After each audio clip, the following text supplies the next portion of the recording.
This is HackRF PortaPack. It is a portable SDR transceiver with built-in custom software for receiving, decoding, and even transmitting digital and analog signals on the go. A powerful tool for anyone interested in radio communication. Previous editions of HackRF PortaPack had a few issues, but now there is a new version available with lots of new, awesome improvements. This is the PortaPack H4M. I've been sent this new PortaPack H4M by Open Source SDR Lab to have a look at, and it has some absolutely amazing features. But first, let me clear up some confusions about the different versions of HackRF and PortaPack. This is a HackRF. It is a single-board SDR transceiver that can be used with a computer by connecting it through USB. This is a PortaPack. It is a separate PCB that has been designed specifically to be used with HackRF by connecting it on top, and it provides a screen and buttons to enable portable use.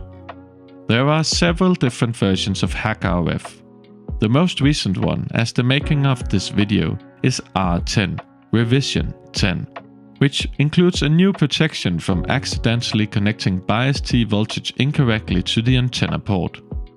Since HackRF is open source, it's also possible to make forks of the hardware design, and one such fork is made by Clifford Heath, which introduces protection of the built-in amplifier that unfortunately can be fried very easily from just a bit of static on the antenna port on the regular HackRF.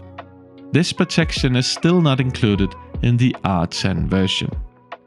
There are also several different versions of PortaPack. The first one was called H1 and didn't have a battery. Then came H2, which introduced a battery charging circuit, a larger screen, and a different encoder and button layout.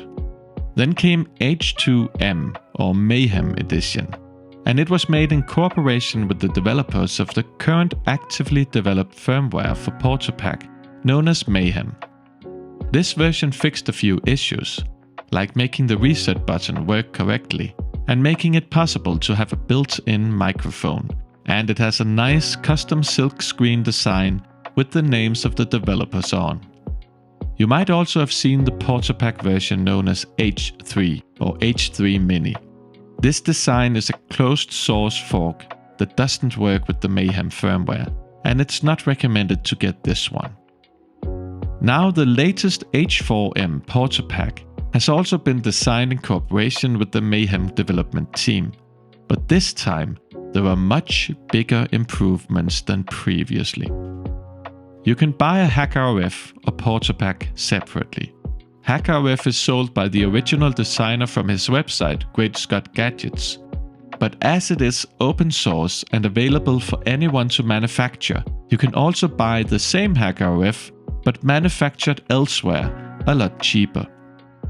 You will most likely want to buy an assembled unit that comes with both a HackRF and a PortaPack and a battery and a case. But if you already have one or another, you can always just choose to upgrade only the parts you want to and save some money. This HackRF PortaPack H4M is sold by Open Source SDR Lab, and it comes assembled with a special white version of the HackRF R10 board called R10C, which now features a USB-C port for charging and connecting instead of the old micro USB. While finally getting a USB-C port is awesome, the new features of the H4M are even better. Let's dive in. The biggest new feature of PortaPack H4M is that we now have a true power on-off button. On H2 PortaPacks, you turn on the device by pressing the big encoder knob once and turn it off by pressing it twice. This makes it very difficult to transport the device in a bag without accidentally turning it on or off. This new sliding button on the H4M is far less likely to be pressed accidentally, and it also completely disconnects the battery from the device, which prevents the constant slow discharge which is otherwise present on the H2 PortaPacs. Another huge upgrade on the H4M is the ability to monitor the current battery level directly in the firmware, as a battery icon on the top of the screen. This isn't possible on the H2 PortaPacs, as they cannot communicate with the battery charging circuit at all. Instead, you have to monitor your battery level from the 4 LEDs surrounding the encoder knob, and on some of the cases you could barely see these LEDs. The new H4M also has much improved charging speeds over the H2, and you can monitor exactly how much current is being consumed or going into the battery, as well as the battery voltage and expected remaining time. The new H4M also comes with a built-in speaker and microphone.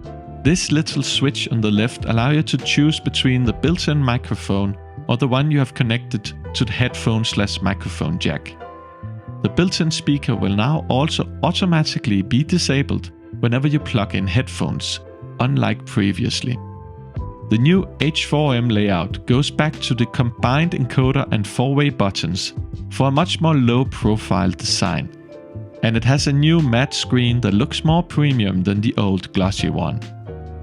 A huge new feature of the H4M is this new GPIO port on the side, which now allows for a whole new world of custom modules and expansions for PortaPack, just like for Flipper Zero. You could imagine connecting various kinds of sensors, a GPS, or even an ESP32 to this new expansion port. For instance, there is already a fox hunting application in the Mayhem firmware that can take advantage of a GPS and a compass, but it's using an ESP32 to process the data by connecting it through the USB port to the PortaPack. The app allows you to triangulate the position of a radio transmitter by measuring the signal strength and direction from multiple locations. The name of the app comes from the radio sub-hobby called fox hunting, where a transmitter is hidden and has to be found. Having this new GPIO port could make the hardware setup for this and other similar applications simpler once Mayhem firmware supports I2C devices directly. And finally, this new PortaPack H4M comes in this magnificent transparent case that shows off its beautifully designed interior. This feels like a huge leap for HackRF PortaPack, and it fixes some of my biggest issues with the previous designs. But of course, there is still room for improvements. The version I've got here comes with an R10 board, which still suffers from the issue of the built-in amplifier randomly frying from something as simple as a bit of static voltage on the antenna port. If you don't know what I'm talking about, I've made an entire video about this problem that I suggest you take a look at. I think open source SDR Lab are planning to also sell the new H4M with the option of getting it with the Clifford variant of the HackRF, which fixes this issue. But I also know that Clifford has a new version in the works that is based on the new R10 board, but also includes a new diode protection of the amplifier that has better receive sensitivity than the previous version, and it has USB-C connection as well. This should be available sometime in early 2025. I've also suggested that the clock in and out SMA connectors on the bottom should not be soldered on by default, but just be included for anyone who wants to solder them on themselves. Most people getting a PortaPack are probably not using them, and not having these sticking out would make the device even more compact. I've also seen that Rapid Labs have been experimenting with replacing the screen with a much clearer IPS display, which looks amazing and would be a very cool future upgrade. Forget about any of the previous PortaPacks. This is now, without a doubt, the best one to get. This is a huge leap forward for this interesting little device, and I will link to where you can get one below.